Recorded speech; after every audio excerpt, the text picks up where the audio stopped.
Olá, que prazer estarmos aqui no nosso programa Sala de Imprensa. Hoje vamos ter um programa super especial, em razão de estarmos abordando um assunto agora emergente que mexe com um grande segmento dos comunicadores de São Paulo, que são os radialistas. Esse trabalho fantástico, não é? Que traz amor, carinho, informação, atenção, prestação de serviço, de utilidade pública a todos. E os radialistas fazem parte desse grande contexto. Nós, inclusive, tivemos aqui o nosso presidente, depois vice-presidente, Walter Abraão, meu grande amigo, que Deus o tenha, nesse famoso, né, local onde somente aqueles, enfim, os bons e os maus sobem, mas os maus ficam sempre ao lado de Deus, né? Eu tenho certeza que ele está lá. E temos também grandes outros nomes de bons radialistas que passaram aqui pela API e estão conosco.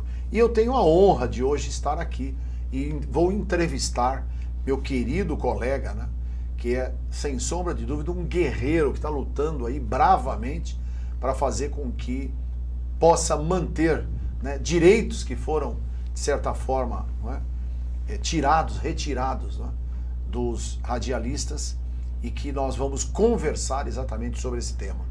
E para isso ele está aqui conosco para falar sobre toda essa situação que hoje está gerando uma grande celeuma, não só no estado de São Paulo, mas também em Brasília e em todo o Brasil. Meu querido amigo Sérgio Hipóldo Guimarães. Sérgio, uma honra estar recebendo você aqui no nosso programa. Prazer é todo nosso, e agradecer o convite, porque para nós que representamos os trabalhadores da radiodifusão desse país, infelizmente, a gente não tem esse espaço. É raro para nós esse espaço nas TVs e nas rádios, né? Então a gente agradece mesmo todo o coração, porque é fundamental esse espaço para a gente passar para os trabalhadores, né, o que está acontecendo hoje com os trabalhadores radialistas. Ótimo, mas tenha tranquilidade, meu querido Xará. Adote esse programa aqui como o seu. Precisando, você pode voltar. Eu fiz questão de pôr em nossa mesa aqui nosso diretor executivo, meu querido amigo, este homem que tem lutado tanto também pelo trabalho e pelos destinos da nossa Associação Paulista de Imprensa, José Alfredo Machado de Assis. Meu querido amigo Zé, prazer em cumprimentá-lo pela 28ª vez hoje. Estar participando dessa mesa aqui. Obrigado, é uma honra. E ele, particularmente, Xará, Sérgio, o Zé Alfredo, o pai dele, o doutor Enéas Machado de Assis, foi, na verdade, o grande pioneiro no sistema de toda regulamentação, de toda estruturação. Foi a primeira emissora de rádio instalada, não é, em São Paulo, foi através do doutor, meu colega, inclusive, advogado também, jornalista, não é, atuante, um homem vibrante, fez um trabalho fantástico, inclusive diplomático, do Brasil no exterior. E eu queria até que você falasse um pouco, Zé, sobre a questão especificamente do rádio e relembrar a memória do nosso querido doutor Enéas de Machado de Assis. Bom, a participação dele foi no início do rádio. A primeira emissora instalada no Brasil foi a Marinha, que veio no Rio de Janeiro, não é? E depois ele, juntamente com os irmãos Fontoura, montaram uma emissora na Rua Padre João Manuel. Olha! Que até aquele momento era uma emissora clandestina. Que coisa! Foi a primeira emissora que depois se transformou em Culturinha, e depois foi Cultura, passou para os diários associados e depois passou para o governo. Para a TV Cultura. TV Cultura. Mas começou ali, na Padre João Manuel. Olha, tá vendo? Que coisa interessante. Eu tenho no meu blog um pouco da história, dessa história. Qual que é o seu blog, né? Fala. É machado.josealfredo.blog.br blogspot.br. Blogspot, então, é machado.josealfredo.blogspot.com.br. Ótimo. Não, e para quem quiser acessar, porque a grande verdade é que muita gente está interessada, né? Em função dessa história. O grande trabalho dele no rádio, ele foi durante o período que ele representou o Brasil na UIT, na União Internacional de Telecomunicações. Naquele período a televisão estava nascendo. Sim. E foi lá... Você está falando em que década? Foi em 40? 45, por aí. 42. 42. Até 40, durante 30 anos. Ele 1942. E na UIT é que ele conseguiu as frequências, que era a briga no mundo inteiro, as frequências privativas, né, para as grandes emissoras de rádio do Brasil. É o caso, por exemplo, na época era a Tupi, que era exclusiva, né, no mundo inteiro, a Record, Bandeirantes até hoje, e outras emissoras. Esse foi o grande trabalho dele e ele foi o que redigiu, o que idealizou o Código Nacional de Telecomunicações. É dele. Tá. Entendeu? Então eu acho que essa foi a maior participação dele em termos de rádio, porque ele partiu por lá do legislador, né? Mas também foi diretor dos Diários Associados, da Rede Record, da Record, Rádio Record, não é? E teve uma passagem rápida também pela Bandeirantes. Né? Mas o trabalho dele maior para mim foi nesse período que ele participou durante os 30 anos da UIT. Veja, é tão importante o rádio, porque eu me lembro, e aqui nós, na verdade, respeitada, né, as devidas proporções das nossas idades, mas a gente viveu a mesma geração, logo que veio a emissora de televisão para o Brasil, em 1950, né? 50. Então, todo mundo, acabou o rádio. Não existe mais rádio, agora acabou o rádio e tal, não é isso? Aí depois vieram, né, as redes sociais, acabou o rádio. E o rádio não acaba. Por quê? O rádio é uma paixão nacional. Amigo de cabeceira. Amigo de cabeceira. E eu tenho certeza que agora milhares de brasileiros estão lá com o seu radinho, sintonizado. Celular, né? Exato. Celular agora. Agora é no celular, com as webs, né? Com as rádio web, enfim, e com as próprias rádios, né? Das emissoras que têm suas frequências na web. Então eu acho o seguinte, o rádio é fundamental como um veículo de informação e para enriquecer, não é, a vida das pessoas. E eu, inclusive, estou vendo aqui, ó, eu quero, viu, meu querido amigo Meirelles, que você coloque, não é? Isso daqui é fundamental. Essa hashtag aqui eu adorei. Vem pra luta radialista. Ó, tá aqui, ó. Vem pra luta radialista. Isso, a hashtag, ó. Que é, na verdade, a grande briga que está sendo feita agora pela desregulamentação da profissão de radialista. Meu xará, Sérgio, conta para nós aí, efetivamente, o que está acontecendo, quer dizer, para o nosso público telespectador, porque nós vamos, se Deus quiser, além dos radialistas, angariar aí bons, não é, adesistas para essa luta. Então, ela no fundo reside o seguinte, quer dizer, existia uma regulamentação, da qual atribuía, dentro da profissão dos radialistas, uma série de divisões, não é isso? Funções. De funções, exatamente. E agora, numa canetada, acabaram com 90% das funções. Exatamente. Se só me permita fazer voltar um pouquinho atrás. Isso é importante. Que é importante. As coisas, elas sempre estão ligadas, né? Tá. Por mais que a gente ache que não, mas elas estão. Verdade. São dinâmicas, né? Eu não vou precisar ir muito longe, não.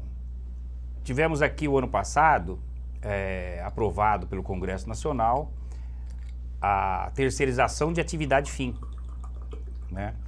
E eu costumo fazer uma meia-culpa, né, dos movimentos, porque, voltando um pouquinho, quando se aprovou a terceirização das atividades meio, né? Agora, que diacho é atividade meio? Começou isso com os bancários. Entendi. Porque os banqueiros não aceitavam de forma alguma que o pessoal da limpeza, o pessoal da segurança, os porteiros, tivessem a jornada reduzida de 6 horas também. E foram lá no Congresso, com um lobby grande que tem, conseguiram a terceirização de atividade meio. E aí a gente viu o que aconteceu nesse país.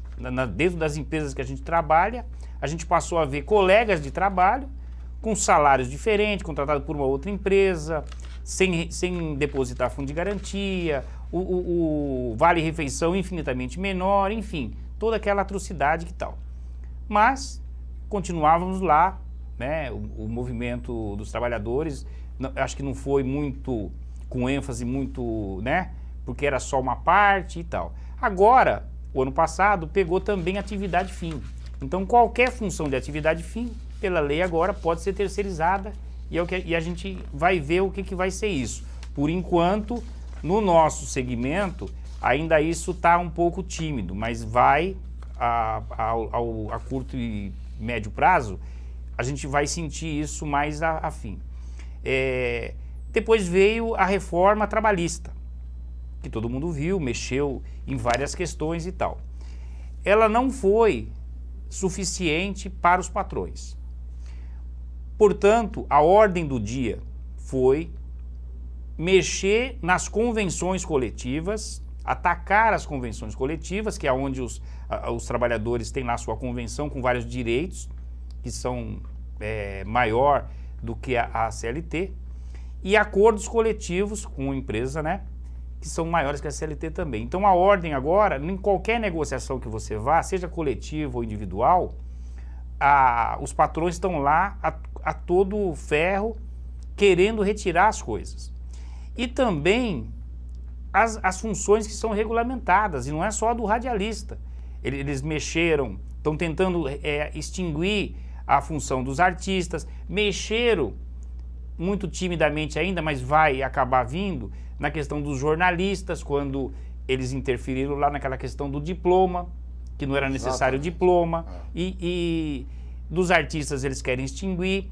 E agora, em abril deste ano, o Temer baixou um decreto-lei, onde ele mexe no quadro anexo. Nós temos uma lei de 1978 e tem um quadro anexo que tem lá as funções divididas pelos setores dentro da rádio e da televisão. São 94 funções, né? O que eles fizeram? Reduziram isso com o apelo dos patrões, por conta das novas tecnologias. Essas funções não existem mais, não tem sentido mais. E isso é mentira. Dessas 94 funções, eles extinguiram, sumiu da lei 35 funções. Mas elas estão vivas dentro das empresas de rádio e televisão e vão continuar por um bom tempo. Outras 54 funções, eles aglutinaram em 14 funções. Qual o resultado na prática disso? Essas 35 funções, elas vão continuar dentro das empresas sem o guarda-chuva da lei 6.615, que reduz a jornada de trabalho dos trabalhadores. Foi uma conquista em 1978. Ainda hoje, os trabalhadores no mundo inteiro estão lutando por uma redução de jornada. Nós conseguimos em 78 e agora estamos perdendo. Vamos perder para essas 35 funções, não mais terá o benefício da jornada reduzida. As outras que foram aglutinadas, elas vão perder um outro benefício da lei, que é o do acúmulo de função.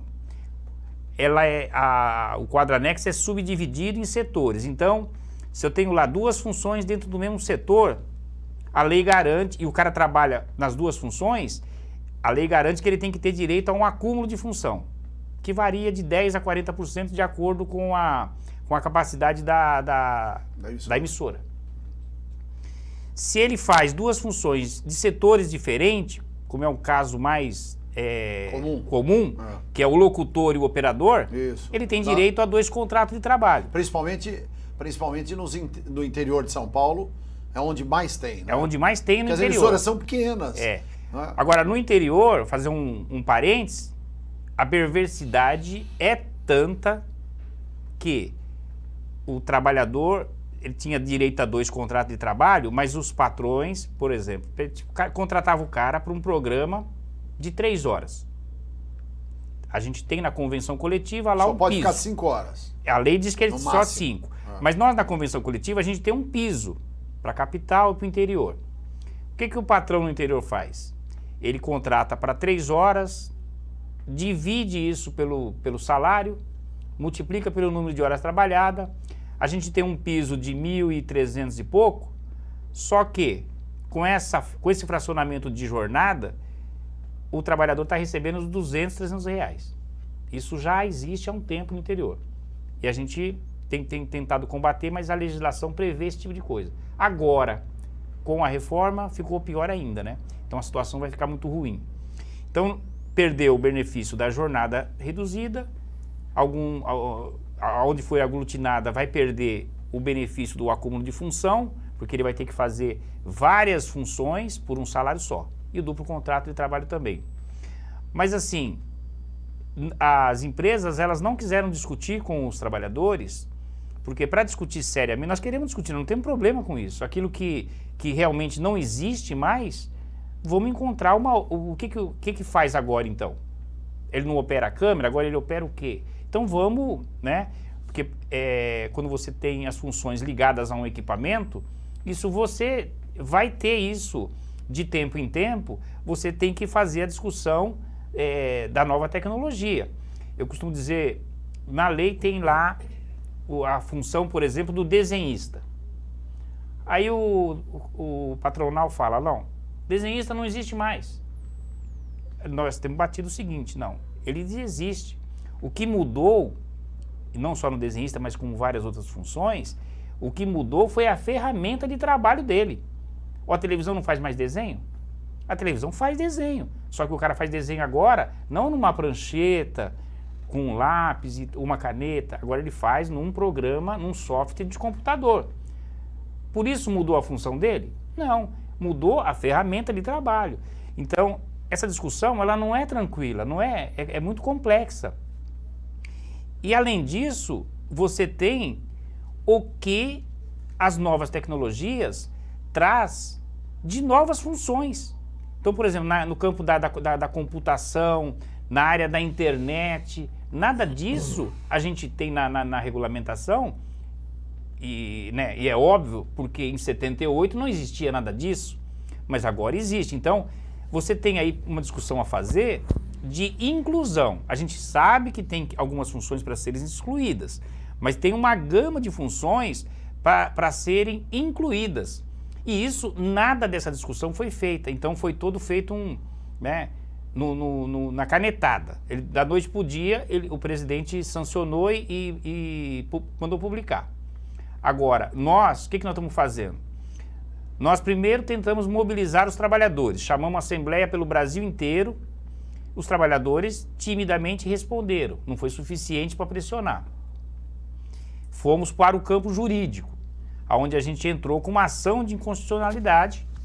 Essa ação está no STF, foi aceita pelo STF, porque é matéria constitucional, e foi distribuído e está na mão do ministro Luiz Fux, que até agora, porque nós pedimos que ele desse uma liminar, uma cautelar, aí você que é advogado pode falar Sim. melhor, mas a gente queria que eles dessem uma liminar ou uma cautelar, que é para suspende esse decreto até que a gente faça a discussão com as partes, porque você tem que envolver também o Ministério do Trabalho, que é quem dá o registro profissional, aí envolve uma série de coisas. E botar todo mundo na mesa para ver de fato o que muda, o que não muda, porque com essa canetada, o prejuízo dos trabalhadores ele vai ser muito grande. E as empresas vão enriquecer ainda mais, porque vai sobrar muito dinheiro no caixa por conta disso. Então, essa campanha a gente está buscando fazer com os trabalhadores, porque não dá para só as entidades ficarem fazendo as coisas, né? E deixar a mão no campo jurídico. A gente a todo momento está tentando mobilizar. Ontem a gente teve, na última quarta-feira, né, dia 22, a gente teve em Brasília no Congresso, no 28º Congresso da FENAERT, que é quem ingressou com esse pedido para o presidente Temer, a gente teve nesse Congresso com o objetivo de fazer um protesto lá, mas principalmente o protesto maior foi porque nesse Congresso estava lá para falar sobre fake news o ministro Luiz Fux, que é o relator da ação de inconstitucionalidade que as entidades entraram. Então, assim, na verdade, me permita, Sérgio, no fundo, você quer também dizer o seguinte, é o poder, tá certo, do envolvimento, o poder da persuasão, no sentido de convidar o ministro para conversar com ele e tal, é isso? Porque, assim, eu posso falar o que eu quiser, né? Por exemplo, ele foi convidado? Ou ele foi pago para fazer a palestra? Não sei. Eles é que devem saber lá. O fato é o seguinte, é muito complicado você ver lá num congresso patronal e ter um ministro que está com uma ação. Então tem aí uma relação que para nós soa estranha, né? É um lobby, é o que é. Então a gente foi até lá, a gente conseguiu entregar esse material nas mãos do ministro Fux, né, e pediu para ele que a sobrevivência dos radialistas, de boa parte dos radialistas no Brasil, está nas mãos dele. Agora, qual vai ser o julgamento? Nós esperamos que ele diga que aquilo é inconstitucional e que precisa ter um amplo debate com os trabalhadores e os patrões, e o governo também, é claro, na mesa, por conta do Ministério do Trabalho. Agora, nós não sabemos qual vai ser o resultado, né? O que a gente pode dizer aqui é só que esperamos que seja favorável aos trabalhadores, porque entendemos que é inconstitucional e que eles não poderiam ter feito isso. O presidente Temer não poderia ter sancionado esse decreto. Essa daí é uma linha toda vigente, é o pensamento do sindicato.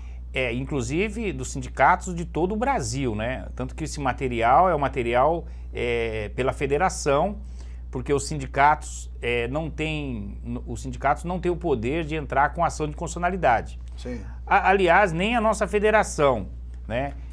Pela legislação, são centrais sindicais ou partidos, e acabou entrando com um apoio do partido do PCdoB.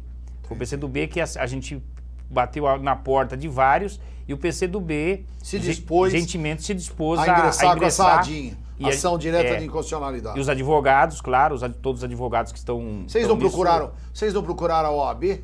Vocês não procuraram a OAB? Não procuramos, porque a gente ficou batendo, né, nas portas das entidades que são mais próximas, né? No caso, as centrais sindicais e os partidos. O PCdoB foi o que aceitou. Agora, os advogados que tocam a ação são advogados, é um escritório de advogados que é contratado pela federação, pela FITERT, né? Entendi. Nós, na verdade, nós temos esses dois, né? Ó, aqui, esse folheto, que é bem explicativo, né, de tudo que o nosso querido presidente acabou de falar, em razão, não é, das funções que foram extirpadas, né, e também do trabalho que vem sendo desenvolvido. E esse outro folheto vocês distribuíram em Brasília, não é isso? Esse aqui, só mudou a última página. Né? Esse daqui é sobre a campanha que foi distribuído em Brasília, não é? Agora, na última reunião que teve lá. E essa daqui é o maior ataque contra a lei dos radialistas. E o que eles pedem é a desregulamentação, para que haja uma melhor equilíbrio aí, não é? Agora, eu gostaria de saber o seguinte, Xará, como é que a gente pode, né? Hoje, no fundo, o que existe é um problema seríssimo também. De um lado, a necessidade da manutenção das garantias e dos direitos, né? O que é fundamental. Do outro lado, um problema sério em razão do desemprego, né? Que é uma outra coisa. Quer dizer, você acha que uma forma de resolver isso também seria abaixando a carga tributária? Porque eu acho que Você não acha que o Estado, esse bruto elefante que nós temos, não é? E mantendo uma máquina que não é, de certa forma, segurança pública difícil, problema da saúde, eu estou falando em termos de Brasil, não é? Nos estados também é pior ainda, tem estados que são calamitosos, mas você não acha que de repente a questão tributária, se houvesse aí uma redução e tal, não poderia dar mais chance para que o empresário pudesse investir mais no seu negócio? Qual é a sua opinião sobre isso? O que você acha? Então, olha só, Xará. Fala. Me permita, Xará. Lógico, com o maior prazer. Nós temos um entendimento com relação ao Estado É. que é o seguinte. Sim. O Estado se tornou aí pai de todos. Né? Isso. Ser contra, ser a favor de redução de impostos, a gente tem que olhar também o seguinte, porque o que o Estado atende e deveria atender nas suas políticas públicas, com a habitação, com a Previdência e várias outras coisas que estão na Constituição Federal e o Estado não cumpre, Verdade. quando você fala de reduzir o imposto, você tem que pensar que vai reduzir também o recolhimento do Estado. Sim. Né? Então, isso pode ser um problema. Agora, o que tem é a má gestão dos gestores perfeito. de muito tempo. E a gente está vendo aí um ralo de má gestão, de obras superfaturadas, que gerou corrupção. Que a corrupção dizer, um cancro. mas dizer que ela é desse ou daquele, não. Ela é corrupção de 30 anos. é inerente ao sistema capitalista. É verdade. Isso tem no mundo inteiro, inclusive em países Super excelentes, desenvolvidos. tem lá corrupção. Tudo bem que quando alguém descobre lá, o próprio cara se mata. Mas tem corrupção também. Ou é condenado com penas extremamente severas e Isso. tudo mais. Agora, mais uma coisa também, eu concordo em gênero, número e grau. Suas palavras aqui são muito apropriadas, é verdade. O problema não é nem, quem sabe, a diminuição de impostos, mas é a maior gestão. Porque veja, se você tiver uma boa, eu também sou dessa opinião. Se tivesse uma bela, imagine você entrar num hospital maravilhoso que você não precisava pagar plano de saúde. Exatamente. Imagine você poder andar à noite tranquilo com a sua família, fazer o seu filho, quando você volta do trabalho cansado, você fala, filho, vamos passear lá na praça, vamos jogar, o papai vai jogar bola com você, vai não sei o quê. Quer dizer, seria uma bruta de uma tranquilidade. Exatamente. Tá certo? Quer dizer, você pagaria imposto até com, é verdade, bem colocado, com prazer. Agora sim, uma coisa também que a gente tem no nosso ponto de vista, Xará, é o seguinte. Essa tal da crise que todo mundo fala, Sim, ela não é bem assim. sim. Né? Nós entendemos que ela não é bem assim. O que nós entendemos, e isso não só no Brasil, mas no mundo inteiro, você hoje vive uma crise no Estado ou nos governos. Sim. A gente teve, meados de 2007, 2008, se eu não me engano, uma crise gigantesca nos Estados Unidos provocada pela questão da habitação lá, né? Do Isso. sistema... A tal. bolha imobiliária nos Estados E Unidos. dizem que tem uma bolha do cartão de crédito Isso. que é trocentas vezes maior, que a hora que explodir então vai ser um problema. Mas assim, naquele momento, o Estado garantiu a sobrevivência de várias empresas. Por exemplo, dá para dizer que a GM nos Estados Unidos é privada? Nós achamos que não, porque tem tanto dinheiro que o governo, Obama, na época do Obama e tal, deu. Obama. E isso Para GM e para Ford. serve também, para né? todas as empresas. verdade. E no Brasil não é diferente. É verdade, é verdade. Você tem uma dívida, fala da Previdência, você tem uma dívida das empresas privadas junto à Previdência que é fora do... Eu não tenho os números aqui, mas muitas empresas devem. Os bancos. Os bancos e tal. Bradesco deve 400 bilhões. Então, assim... O Santander deve 200 bilhões. Você- O Itaú deve 600 bilhões. Quer dizer, e é tudo bilhão. Então. Não é milhões, né? É um negócio... E como que a culpa pode ser dos trabalhadores, É. né, da sociedade? O BNDES, assim como nos outros países, foi lá e salvou, e vem salvando, e vem financiando. Você pega as privatizações, os caras privatizaram um caminhão de empresa, o cara ganhou com o recurso, ele não botou na mão no bolso, o recurso do BNDES. Ele fez a oferta, mas o BNDES é que vai. Então até eu pego também. Né? Então assim, quando é para o trabalhador, qual que é a política? Eu lembro, quando tem uma catástrofe, caiu lá as casas, e nem vou discutir a questão por que a casa estava lá, né? A casa estava lá porque o cara quis construir lá. Agora, cadê o Estado que num primeiro momento... Nós temos uma tragédia anunciada, eu sou da área de meteorologia, nós temos uma tragédia anunciada em São Paulo, que é a Serra do Mar. Há alguns anos atrás, já uns 20 anos atrás, eu trabalhava no órgão oficial de previsão do tempo, que é o INEMET, e lá a gente fazia uma parceria com a Defesa Civil, com vários órgãos, e o radar meteorológico de Bauru, o radar meteorológico aqui da Aeronáutica. A gente fazia um monitoramento de 24 horas na Serra do Mar. Porque a serra tá lá. Nunca teve problema na serra, né? Nunca ninguém falou que caiu isso aqui, porque não tinha ninguém morando lá, né? Mas agora tem um monte. Agora as pessoas começaram a morar lá na serra e você vai desmatando. Você vai desmatando. Aí os caras vão lá, vende TV por assinatura, já tem, a empresa de luz já botou luz, e tá lá. Tudo lá na serra. Quando você desce a serra, você dá uma olhada, já tem o aquele negócio é enorme. Luzinha. E isso serve para qualquer ocupação que é feita. Para qualquer ocupação Essas que é feita. invasões que são feitas. Ninguém vai lá dizer, olha, pegar o primeiro cara que colocou a casa ou o barraquinho lá. Escuta, você não pode construir aqui. O que você faz da vida? Você trabalha, você precisa de um curso, você precisa de não sei o quê, não sei o quê, não sei o quê. E resolve o problema. Mata na raiz. Mas não deixa o negócio crescer. Lá até agora só tem crescido. Mas nós vamos ter problema lá. Porque tragédia na época de já. chuva vai cair aquelas casas, elas vão correr junto com a lama. E aí vai ser igual o prédio aqui do Paissandu. Morreu. Vamos achar quem foi o culpado. Aí vão achar alguém lá, o cara que vendeu. Bom, o cara vendeu a serra e ninguém, ninguém falou nada. Então, assim, a gente tem um problema. Quando acontece uma tragédia dessa... O Brasil...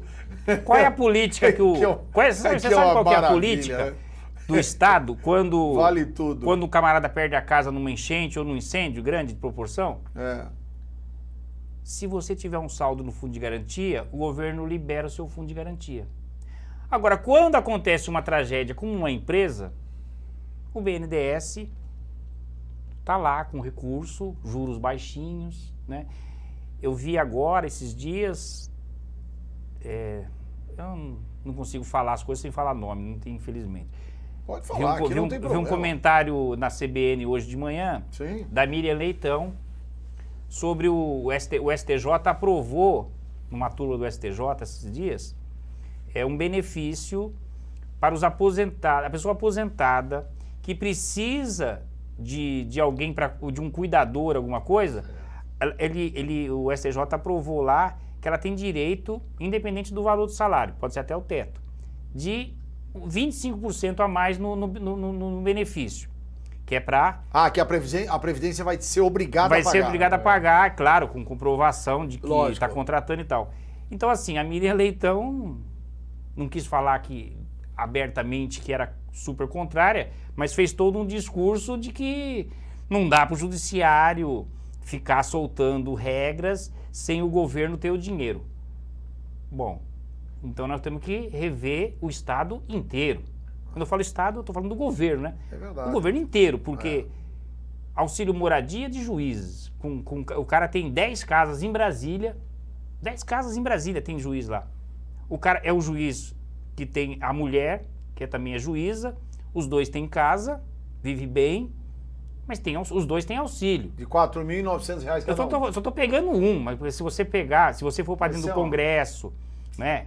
Dentro do Congresso, né? A Assembleia Legislativa aqui em São Paulo acabou de votar, de aprovar, que eles só vão na terça.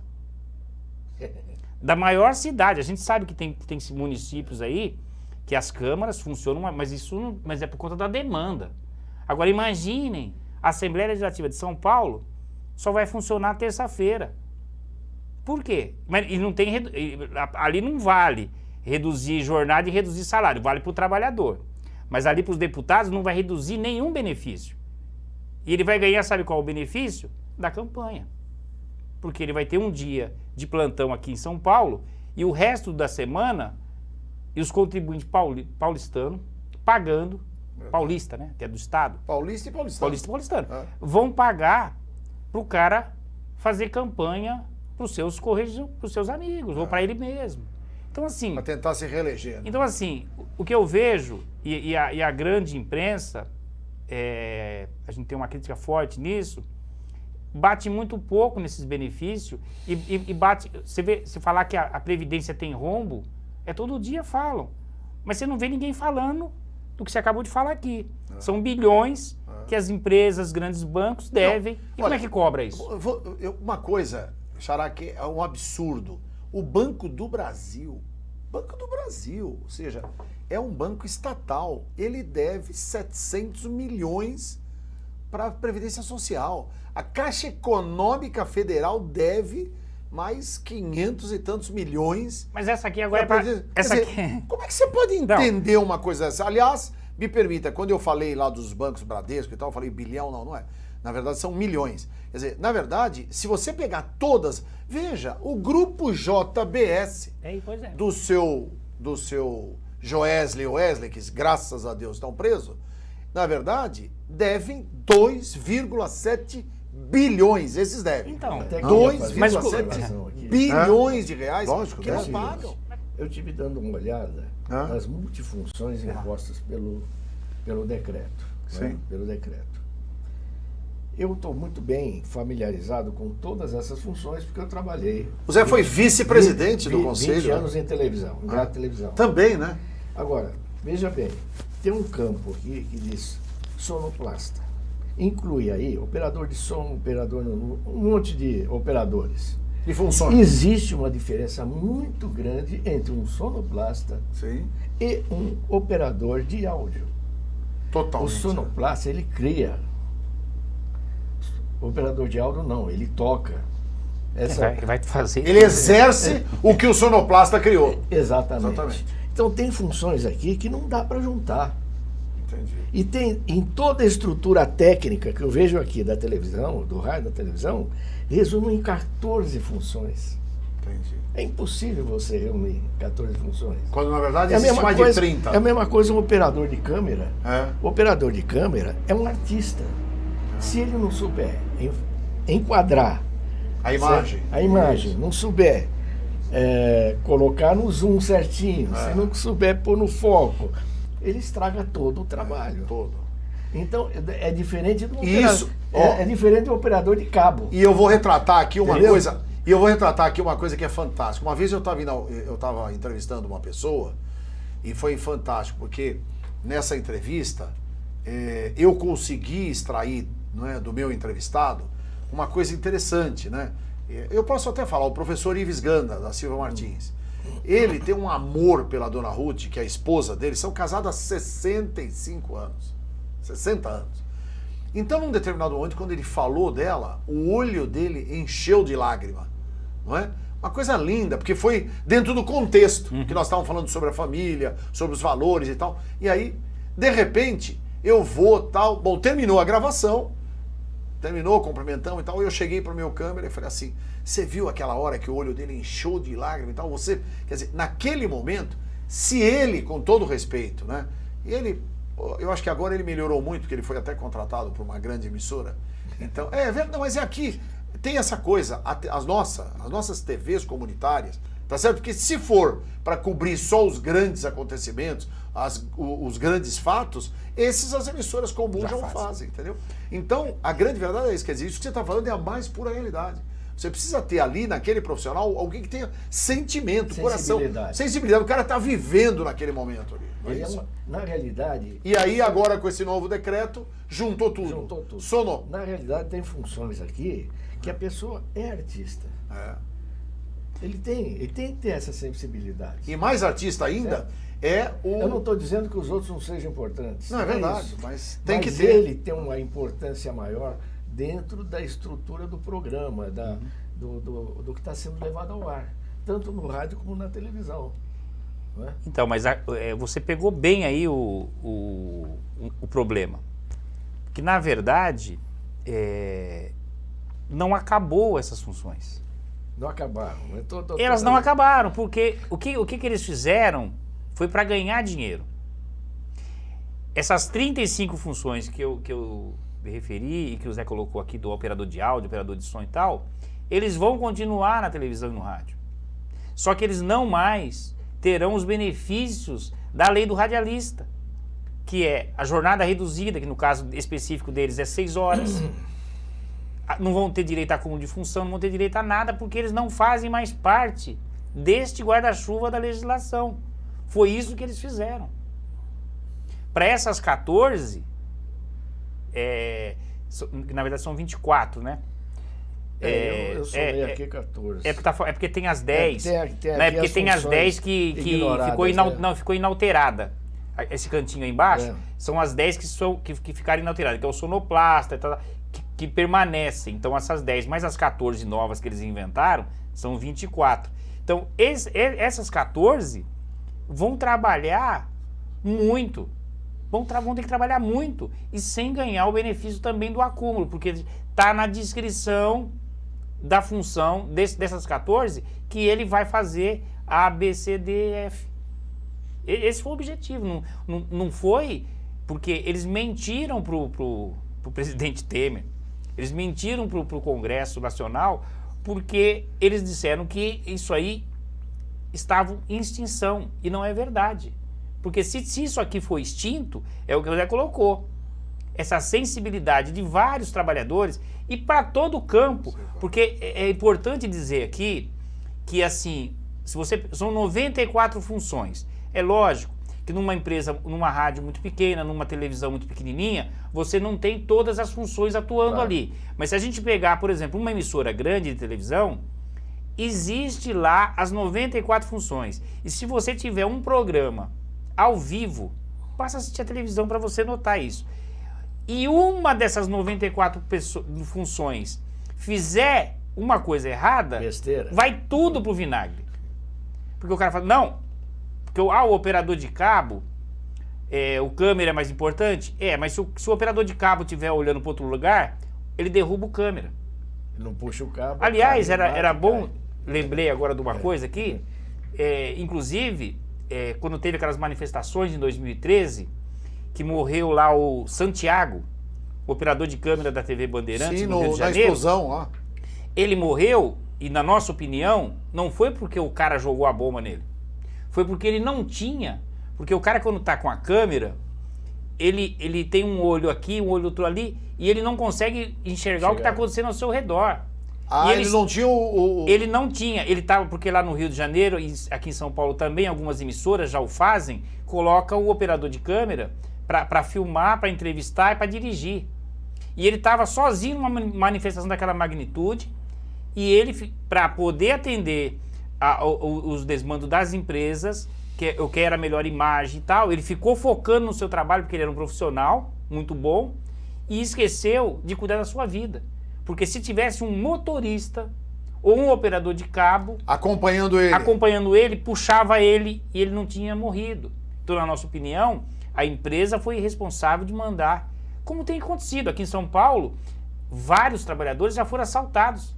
As câmeras, os carros, porque vão sozinho cobrir dentro das favelas e até dentro de viaturas da polícia. Nós tivemos que fazer ofício para a Polícia Militar, para a Secretaria de Segurança Pública, porque algumas empresas tinham acordos com equipes da polícia e o cara ia lá dentro da viatura para poder filmar e pegar a melhor imagem. Então, assim, é um problema que as empresas, o trabalhador, ele quer a melhor imagem. Ele quer ser reconhecido pela empresa para ter um reajuste melhor, né, um bônus e tal. Agora, a responsabilidade, ela é da empresa. Não dá para colocar os trabalhadores nessas áreas de risco. Hoje mesmo na IBC a gente estava discutindo aumentar um percentual, que era de 30%, para 60% dos trabalhadores que trabalham lá nas torres, lá no Rio de Janeiro, que eu não lembro agora o bairro, e as torres são todas em favelas lá. Porque tem risco, porque tem que ter autorização do traficante, tem que ter uma série de coisas. Tudo. Aí eu disse, bom, mas peraí, aumentar para 60% não resolve. Resolve é mudar a torre. Porque você vai pagar... Quanto custa a vida do trabalhador? Verdade. Então, você paga 60%, então agora você está recebendo, quer dizer, você vai ser Pouco assaltado. importa. Lá. Exatamente. Você vai ser assaltado e não vai ter nenhum dinheiro, né? Então, assim, são coisas que a gente tenta colocar nas nossas convenções de uma forma de proteger, né? E aquela coisa que a gente está falando de crise, é óbvio que a gente também está acompanhando, por exemplo, as empresas construindo aí os seus patrimônios cada vez maiores, cada vez mais suntuosos e tal.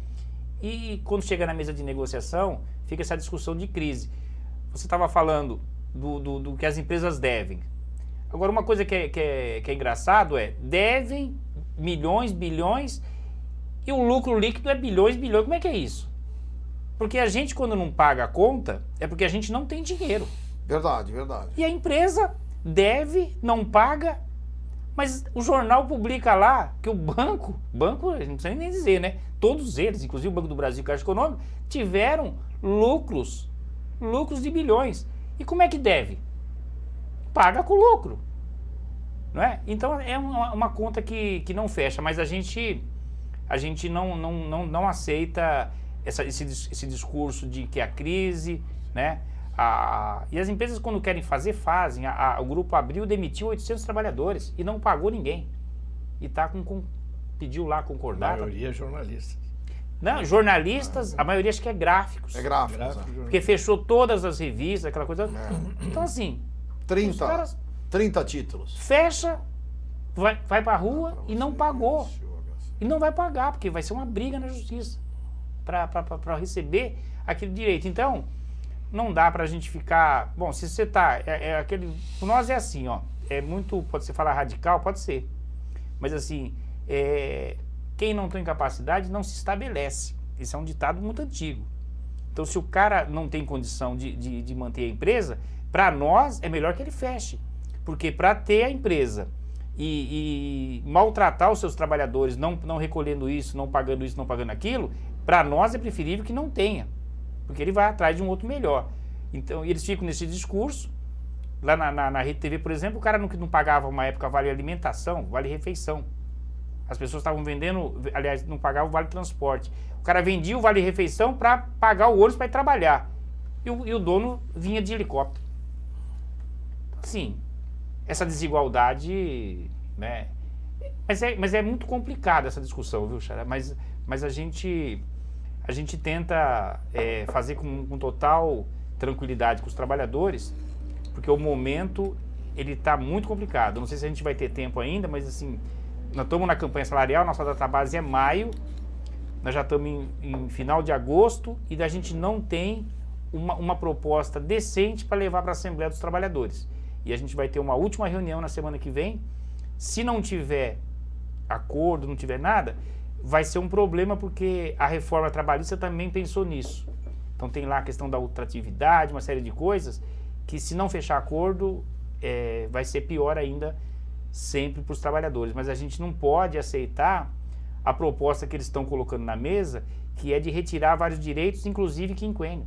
Coisa que a gente conquistou de muita data, eles querem agora, não posso pagar mais o quinquênio. Querem implantar outras cláusulas, como o banco de horas, que tem até alguns trabalhadores que acham que é bom o banco de horas, mas na verdade a gente tem exemplos aí de que o banco, no melhor dos mundos para nós, era acabar com hora extra. Nós somos contra a hora extra. Que contrate outro trabalhador, mas contra a hora extra. E eles querem banco de horas. Banco de horas, o trabalhador não vai deixar de fazer hora extra, ele vai deixar de receber a hora extra. Mas ele vai ficar com um caminhão de horas, e se a empresa não pode contratar mais gente, quando que ele folga? Vai acumular hora, isso vai sumir, a gente sabe como é que funciona, vai sumindo, quebra o galho, então tira uma folga quando não tem interesse do trabalhador e sim da empresa, mas no acordo está lá que é de comum acordo com as partes. Então, assim, é muita dificuldade e a gente precisa, eu estou fazendo um apelo aqui, a gente precisa é que os trabalhadores de rádio e televisão participem ativamente das assembleias, porque ao final de tudo são eles que decidem. E outra, o mais importante, a Assembleia ela tem um condão democrático, né? Da representação dos dois lados, do lado patronal e do lado Sim. dos empregados, né? E aí é a forma de você discutir e chegar a um bom termo. Nós já estamos nos estertores do nosso programa, nós tivemos a honra de receber aqui nosso querido amigo Sérgio Ipoldo Guimarães, que é o coordenador do Sindicato dos Radialistas do Estado de São Paulo. Quero também esse homem que começou como radialista, nosso querido Milton Jorge Tami, hoje faz esse jornal aqui maravilhoso, que é o Jornal do Brás, 28 anos lá no Brás, e tem aqui uma matéria importante, nós recebemos aqui o nosso querido governador. Tá aqui o governador, onde é que tá o governador? Tá aqui, ó. Só o beinho aqui que não ficou legal, né? Nós recebemos aqui o governador Márcio França. Esteve aqui na nossa API, dando entrevista, inclusive no nosso programa Sala de Imprensa. Um homem também que foi radialista. Márcio França também. Essa eu não sabia. Na verdade não é bem radialista. Ele era comentarista, ele criou o programa, né? Lá em São Vicente e acabou virando comentarista do programa. Não foi mudado na reforma o papel dos sindicatos. Os sindicatos continuam sendo os representantes legais. Agora, é justo os trabalhadores que são beneficiados da convenção coletiva não contribuir com nada para a entidade? Porque tudo tem um custo. Lógico. E um custo grande. O nosso sindicato ele é base estadual. Para mim visitar as empresas no interior do estado, para todo lugar, não é de graça. Eu tenho que, né? Eu já estou aposentado, mas eu não tenho carteirinha em todos os municípios para andar de graça. Então não dá. Nós vamos ter que fazer essa discussão. E essa discussão, por incrível que pareça, quem está emperrando na mesa de negociação é o patronal. Ora, se eu discuto isso em assembleia e o camarada ainda tem o direito, a gente está colocando na cláusula que o camarada ainda tem o direito de X dias lá fazer uma carta de oposição. Nós estamos colocando desconto de todo mundo X%. Mas se aquele trabalhador que não quer, por qualquer que seja a razão, ele tem lá o direito de fazer uma carta de oposição e não pagar. E o sindicato patronal está dizendo que não é assim, que não quer fazer dessa forma. Ora, isso é um problema do sindicato com seus trabalhadores. Eu não me meto com a empresa, porque também do lado patronal tem a contribuição sindical. Eu não vou lá me meter para saber quem é que paga, quem não paga. Quem não paga, exatamente. E de que forma paga. Isso é problema paga. do sindicato. Então isso é uma questão que nós vamos discutir isso numa próxima oportunidade. Então assim, muito obrigado mesmo, a agradecer e com certeza voltaremos. Se Deus quiser, até porque o assunto é extremamente polêmico e é muito vivo na presença dos nossos comunicadores sociais de todo o estado de São Paulo e do Brasil.